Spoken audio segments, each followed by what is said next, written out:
സ്ഥാപത്യതന്ത്രം ചാനലിൻ്റെ പുതിയൊരു വീഡിയോയിലേക്ക് എല്ലാ പ്രിയ പ്രേക്ഷകർക്കും സ്വാഗതം. ഇന്ന് പറയാൻ പോകുന്നത് വളരെയധികം ചർച്ചാ വിഷയമായ ഒരു കാര്യമാണ്. പലരും പറയുന്നത് കേൾക്കാം, നമ്മുടെ വീട്ടിലെ കോണിപ്പടികൾ അഥവാ സ്റ്റെയർകേസിൻ്റെ സ്റ്റെപ്പുകളുടെ എണ്ണം ഒറ്റസംഖ്യയിൽ ആയിരിക്കണമെന്നും ഒരു കാരണവശാലും ഇത് ഇരട്ടസംഖ്യയിൽ വരാൻ പാടില്ല എന്നും. ഇതിന് പറയുന്ന കാരണം സ്റ്റെയർകേസിൻ്റെ ആദ്യ പടി ലാഭമെന്നും അടുത്ത പടി നഷ്ടമെന്നും പിന്നത്തെ പടി ലാഭമെന്നും ആയിരിക്കണമെന്നാണ്. അങ്ങനെ സ്റ്റെപ്പുകൾ ഒറ്റസംഖ്യയിലായിരിക്കുമ്പോൾ നമ്മൾ സ്റ്റെപ്പ് കയറി മുകളിലത്തെ നിലയിലുള്ള ഹാളിലോ മുറികളിലോ അഥവാ ടെറസിലോ ചെന്ന് കയറുന്നത് ലാഭത്തിലേക്കായിരിക്കും എന്നാണ് ഇതിന് പറയുന്ന ന്യായം. ഇതിന് വിപരീതമായി സ്റ്റെയർകേസിൻ്റെ സ്റ്റെപ്പുകൾ ഇരട്ടസംഖ്യയിലാണെങ്കിൽ ചെന്ന് കയറുന്നത് നഷ്ടത്തിലേക്കായിരിക്കുമെന്നും അങ്ങനെ വന്നാൽ ധനനഷ്ടവും മറ്റ് കഷ്ടനഷ്ടങ്ങളും ഉണ്ടാകും എന്നുമാണ്. ഇതിനെ വിമർശിക്കുന്നവർ പറയുന്നത്, അങ്ങനെയാണെങ്കിൽ വർഷം തോറും ശതകോടികളുടെ വരുമാനം കിട്ടുന്ന ശബരിമല ശ്രീ ധർമ്മശാസ്ത്ര ക്ഷേത്രത്തിലെ 18 പടികൾ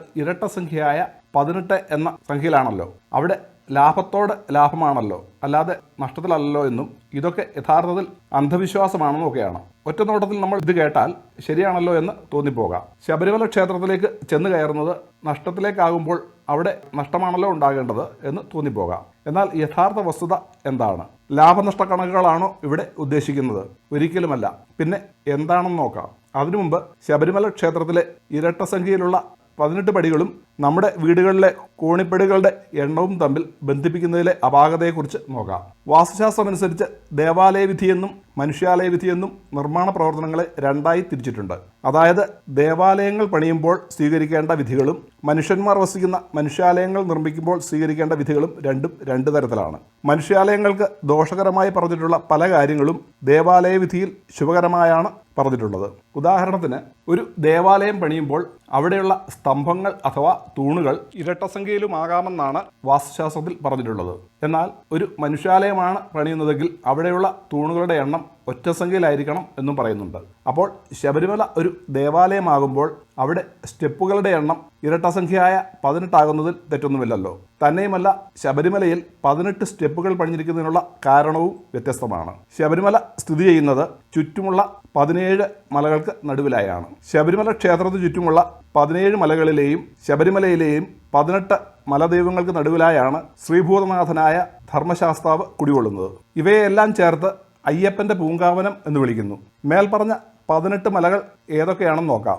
ഒന്നാമതായി ശബരിമല, രണ്ടാമതായി പൊന്നമ്പലമേട്, മൂന്നാമതായി ഗോണ്ടർമല, നാലാമതായി നാഗമല, അഞ്ചാമതായി സുന്ദരമല, ആറാമതായി ചിറ്റമ്പലമേട്, ഏഴാമതായി ശ്രീപാദമല, എട്ടാമതായി കൽഗിമല, ഒമ്പതാമതായി മാതങ്കമല, പത്താമതായി മയിലാടുംമേട്, 11ാമതായി ദേവർമല, 12ാമതായി നിലയ്ക്കൽമല, 13ാമതായി തലപ്പാറമല, 14ാമതായി നീലിമല, 15ാമതായി കരിമല, 16ാമതായി പുതുശ്ശേരിമല, 17ാമതായി കാളകെട്ടിമല, 18ാമതായി ഇഞ്ചിപ്പാറമല എന്നിവയാണ് ഈ 18 മലകൾ.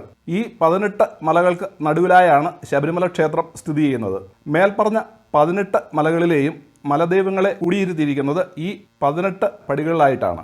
അതിനെയാണ് നാം 18ാം പടി എന്ന് പറയുന്നത്.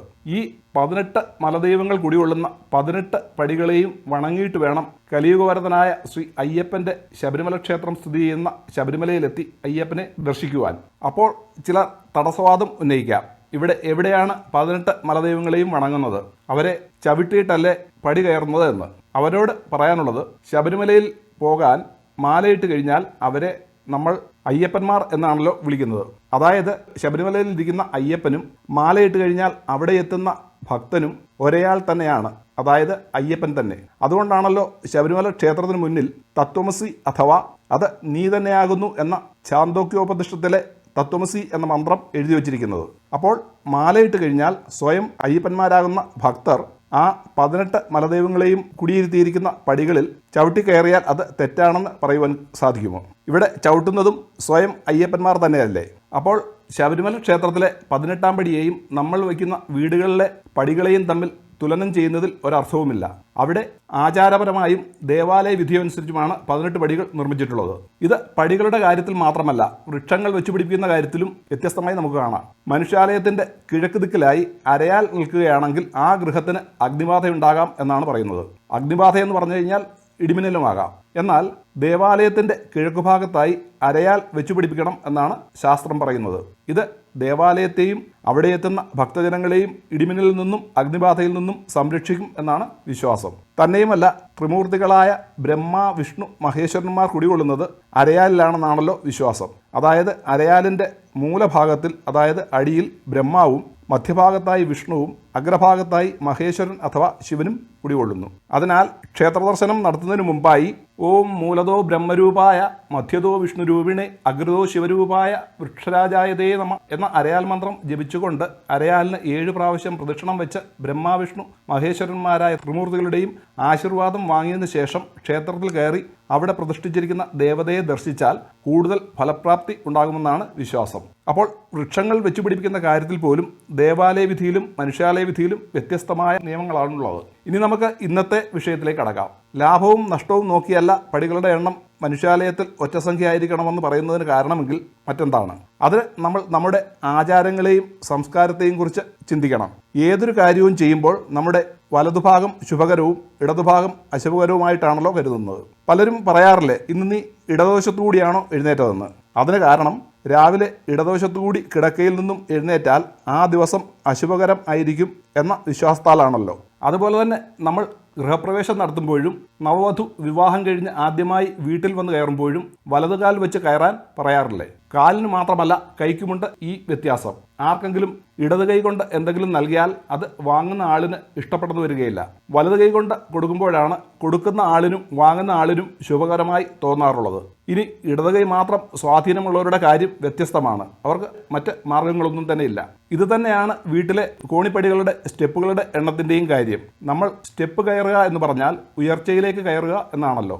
അങ്ങനെ നമ്മളെ ഉയർച്ചയിലേക്ക് നയിക്കുന്ന സ്റ്റെയർ കേസിൻ്റെ ആദ്യപടിയിൽ നമ്മളുടെ ശുഭകരമായ വലതുകാൽ വെച്ച് കയറിയാൽ നമ്മളുടെ വീടിൻ്റെ സ്റ്റെപ്പുകളുടെ എണ്ണം ഒറ്റസംഖ്യയിലാണെങ്കിൽ ആ വലതുകാൽ വെച്ച് തന്നെ നമ്മൾ പ്രവേശിക്കുന്ന മുകളിലത്തെ നിലയിലെ ഹാളിലോ മുറികളിലോ അഥവാ ടെറസിലോ ചെന്ന് കയറുവാൻ സാധിക്കും. നേരെ മറിച്ച് ഇരട്ട സംഖ്യയിൽ സ്റ്റെപ്പുകൾ പണിതാൽ നമ്മൾ ചെന്ന് കയറുന്നത് ഇടതുകാൽ വെച്ചായിരിക്കും. ഇത് പ്രിയ പ്രേക്ഷകർക്ക് പരീക്ഷിച്ചു നോക്കാവുന്നതാണ്. ഇങ്ങനെ ഇടതുകാൽ വെച്ച് മുകളിലത്തെ മുറിയിൽ ചെന്ന് കയറുന്നത് അശുഭകരമാണെന്ന വിശ്വാസത്തിലാണ് കോണിപ്പടികളുടെ എണ്ണം ഒറ്റസംഖ്യയിലായിരിക്കുന്നത് ശുഭകരമായിരിക്കും എന്ന് പറയുന്നത്. നമ്മുടെ വീടിൻ്റെ മുൻവശത്തെ വീട്ടിലേക്ക് കയറുന്ന സ്റ്റെപ്പുകൾ അഥവാ സോപാനപ്പടികളും ഇതേ രീതിയിൽ ഒറ്റസംഖ്യയിലായാൽ നമ്മുടെ വീട്ടിലേക്ക് വലതുകാൽ വെച്ച് കയറുവാൻ സാധിക്കും. മറിച്ചാണെങ്കിൽ ഇടതുകാൽ വെച്ചായിരിക്കും കയറുന്നത്. ഇതാണ് ഇതിലെ ശാസ്ത്രം. ഇത് മറ്റെല്ലാ കാര്യങ്ങളെയും പോലെ നമ്മുടെ ആചാരങ്ങളും വിശ്വാസങ്ങളുമായി ബന്ധപ്പെട്ട വിഷയമാണ്. വീടിൻ്റെ മുൻവശത്തെ സോപാനപ്പടികളോ കോണിപ്പടികൾ അഥവാ ഗോവണിപ്പടികളോ മാത്രമല്ല, വീട്ടിലേക്ക് കയറുന്നതിനും മുകളിലേക്ക് കയറുന്നതിനുമുള്ള മറ്റെല്ലാ പടികൾ അഥവാ സ്റ്റെപ്പുകളും ഒറ്റസംഖ്യയിലായിരുന്നാൽ വലതുകാൽ വെച്ച് അകത്തേക്കോ മുകളിലേക്കോ കയറാമെന്നതിനാൽ എവിടെ പടികൾ പണിതാലും അത് ഒറ്റസംഖ്യയായിരുന്നാൽ നല്ലതാണ്. ഒറ്റസംഖ്യ എന്ന് പറഞ്ഞാൽ ഒരു സ്റ്റെപ്പ് മാത്രമായി പണിയരുത്. 2 സ്റ്റെപ്പുകൾ പണിത് മൂന്നാമത്തെ സ്റ്റെപ്പ് വലതുകാൽ വെച്ച് അകത്തേക്ക് പ്രവേശിക്കുന്ന രീതിയിലായിരിക്കണം പണിയാൻ. ഇത് വീടിൻ്റെ എന്നല്ല, ഫ്ലാറ്റ് ആയാലും വ്യവസായ വാണിജ്യ സ്ഥാപനങ്ങളായാലും മറ്റെന്ത് മനുഷ്യവാസയോഗ്യമായ നിർമ്മിതികളായാലും ഇതേ രീതിയിൽ ഒറ്റസംഖ്യയിൽ സ്റ്റെപ്പുകൾ പണിയുന്നതാണ് ഉത്തമം. അതല്ലാതെ ഇടതുകാൽ വെച്ച് അകത്തേക്കോ മുകളിലേക്കോ കയറുന്ന രീതിയിൽ സ്റ്റെപ്പുകൾ പണിതാൽ ആ വീട്ടിൽ പല ദുരന്തങ്ങളും ഉണ്ടാകാമെന്നാണ് വിശ്വാസം. ഇതുകൊണ്ടാണ് പഴമക്കാർ ഉമ്മറപ്പടിയിൽ ചവിട്ടരുത്, ചവിട്ടിയാൽ ദോഷമാണെന്ന് പറയുന്നത്. കാരണം ഉമ്മറപ്പടിയിൽ ചവിട്ടിയാൽ അതൊരു പടിയായി മാറി കണക്ക് തെറ്റാം. അതിനാൽ ഉമ്മറപ്പടിയിൽ ചവിട്ടാതെ കാല് അകത്തേക്ക് വെച്ച് വേണം വീടിനുള്ളിലേക്ക് കയറുവാൻ. അപ്പോൾ പ്രിയ പ്രേക്ഷകർക്ക് സ്റ്റെയർ കേസിൻ്റെ സ്റ്റെപ്പുകളുടെ കാര്യത്തിലുള്ള ഒറ്റസംഖ്യ ഇരട്ടസംഖ്യ എന്നതിൻ്റെ വാസ്തവം എന്താണെന്ന് മനസ്സിലായി കാണുമെന്ന് വിശ്വസിക്കുന്നു. ഇന്ന് ഈ വീഡിയോ ഇവിടെ നിർത്തുന്നു. ഈ വീഡിയോ ഇഷ്ടമായാൽ ലൈക്ക് ചെയ്യുവാനും ഈ ചാനൽ സബ്സ്ക്രൈബ് ചെയ്തിട്ടില്ല എങ്കിൽ സബ്സ്ക്രൈബ് ചെയ്യുവാനും ഇനിയിടുന്ന വീഡിയോകളുടെ മുന്നറിയിപ്പ് കിട്ടുന്നതിന് വേണ്ടി ബെല്ലൈക്കൺ അമർത്തുവാനും മറക്കരുത്. അതുപോലെ തന്നെ പ്രിയ പ്രേക്ഷകരുടെ അഭിപ്രായ നിർദ്ദേശങ്ങൾ ഈ വീഡിയോയ്ക്ക് താഴെ കമൻറ്റ് ബോക്സിൽ രേഖപ്പെടുത്തുവാനും മറക്കരുത്. അടുത്ത പുതിയൊരു വീഡിയോയുമായി വരുന്നവരേക്കും എല്ലാവർക്കും നമസ്കാരം.